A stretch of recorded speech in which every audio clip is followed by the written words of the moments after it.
All right, so in this video, we're going to talk about how to attach pieces of clay by scoring and slipping, and how to hollow out pieces that are thicker than your thumb.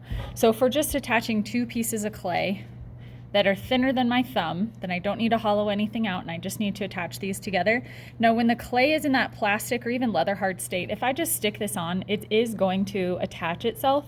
But when the clay dries and it gets into that greenware or bone dry state, these two pieces of clay are going to shrink, and eventually what's going to happen is they're just going to fall off. And so I'll see pieces where we have maybe an ear attached, and then I just see it on the shelf like this. And then I look at it and I see no scoring marks, no evidence of slip, and I know that you didn't score and slip it together.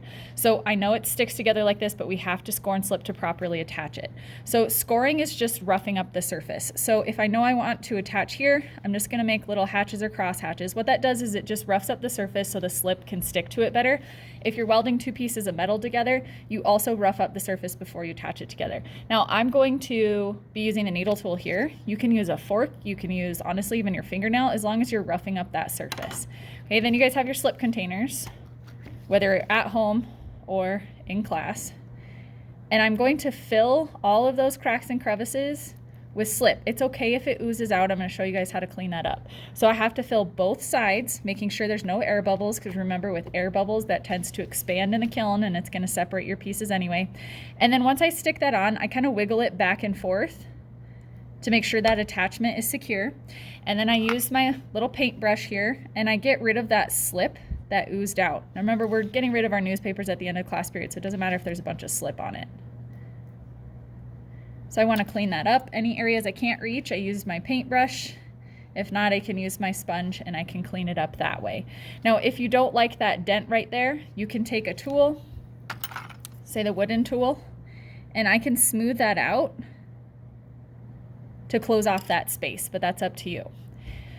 If you need to add a support coil, I'm going to show you how to do that when we hollow out the pieces. So if I want to attach two pieces together and say this piece right here is thicker than my thumb, clay that is thicker than your thumb cannot be fired if it's solid, because the clay itself, let's pretend my hands are pieces of clay, when the clay is in the kiln, this piece of clay on the inside might shrink faster than this piece of clay on the outside. And so what happens is if this one shrinks faster or slower, it'll squeeze and then they'll end up just shattering. So you cannot fire a solid piece of clay. So what I need to do to this is hollow it out.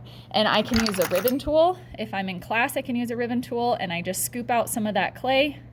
I can even stick my pinky in here and make a little mini pinch pot, but I just want to make sure that any clay that remains is thinner than the width of my thumb. So I have it hollowed out here. We talked about air bubbles. If I want to score and slip this on, this is one giant air bubble in here. So I need to make sure that that air has somewhere to be released. So all I'm going to do is just take a tool and poke it through. This is the backside of my paintbrush. It doesn't have to be anything fancy, as long as that air can get through and release to the other side of the clay. So we don't want to trap that. If you need to hollow out at home, you can also take a tool, backside of your fork. Okay, here's your fork. Take the backside of your fork and push that through. All right, so I'm going to score and slip these just like we did with the other method. I'm using one of the mini ribbon tools now, just trying to show you guys that you don't have to use a needle tool. So when you're at home and you don't have a needle tool, it's fine. I'm going to use my fingernail for this part. I'm going to rough this up. And again, I want to fill the cracks and crevices. Make sure that if you have a hole poked in here that you don't end up filling that completely with slip, because that would defeat the purpose and it would trap the air. So I want to line it up, wiggle it a little bit, and then before I add a support coil, because I'm going to show you guys that, I do take away that little bit of slip right there.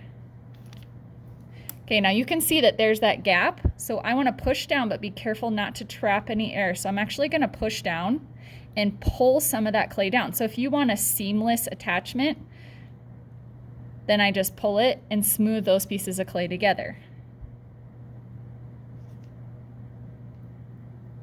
If I need to add a support coil, if you're working larger scale, and say right here we still have this dent, but I don't want a dent right there, then I can roll a coil. I just take my hands, it's like a little kid when you roll a snake.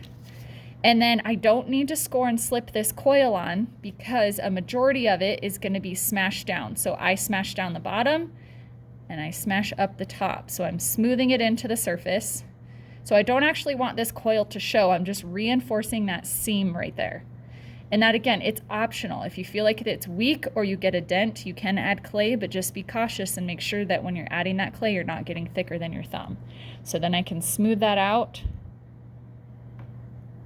And I still need to make sure that I didn't push that through. I stuck my thumb right there. So I want to make sure that hole is still going to release that air and create that vent.